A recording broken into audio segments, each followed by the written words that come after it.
Dans cette dernière partie du chapitre de géographie sur les espaces majeurs de production et d'échange, nous allons replacer notre étude du port de Rotterdam à l'échelle mondiale et ainsi découvrir quels sont les autres grands ports qui jouent un rôle important dans les échanges mondiaux. Sur cette carte du monde, nous voyons les plus grands ports mondiaux représentés par des carrés bleus.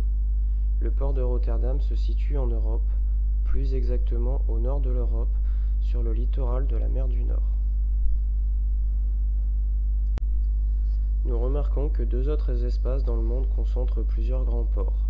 Il s'agit du littoral pacifique et du littoral atlantique de l'Amérique du Nord, notamment aux États-Unis, mais aussi la façade maritime de l'Asie-Pacifique, notamment celle de la Chine, où l'on trouve le plus grand port du monde, Shanghai. Ce sont sur les façades maritimes de l'Amérique du Nord, de l'Europe de l'Ouest et de l'Asie-Pacifique que l'on trouve les plus grands ports du monde, tout simplement car ce sont les espaces les plus riches du monde. C'est donc dans ces pays comme les États-Unis, la France ou le Japon que les habitants vont consommer le plus. Or, tous ces produits qui vont être consommés arrivent par bateau dans les grands ports.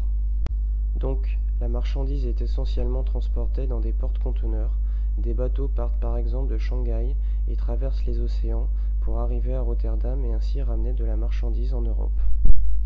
Mais le chemin est très long, alors pour gagner du temps et limiter la consommation de pétrole, les bateaux cherchent à emprunter le chemin le plus court.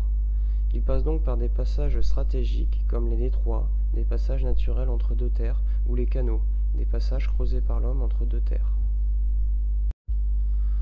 Il faut donc retenir que les trois grands espaces qui concentrent les échanges maritimes sont l'Amérique du Nord, avec par exemple les États-Unis, l'Europe et l'Asie-Pacifique, avec par exemple la Chine.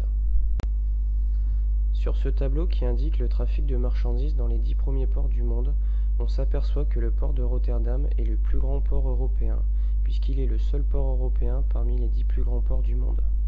Il est situé à la 4e place mondiale.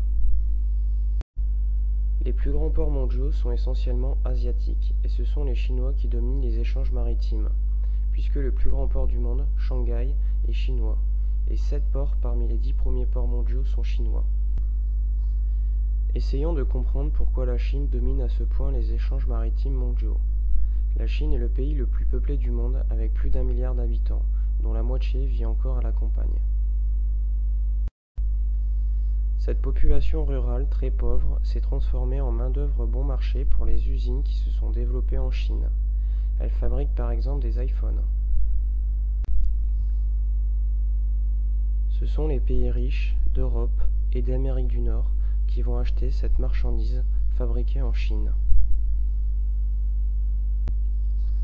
Les produits vont donc être envoyés dans les ports chinois, puis exportés, c'est-à-dire envoyés par bateau dans les autres grands ports du monde.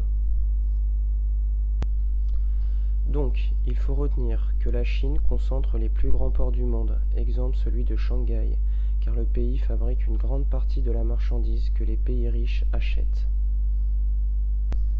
Pour rester leader en Europe et concurrencer les ports chinois, le port de Rotterdam est en train de s'agrandir avec la construction d'une nouvelle zone portuaire, Maasvlakte 2.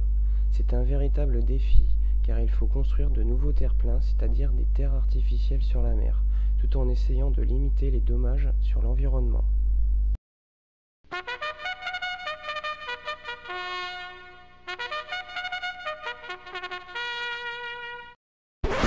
Created using Powtoon.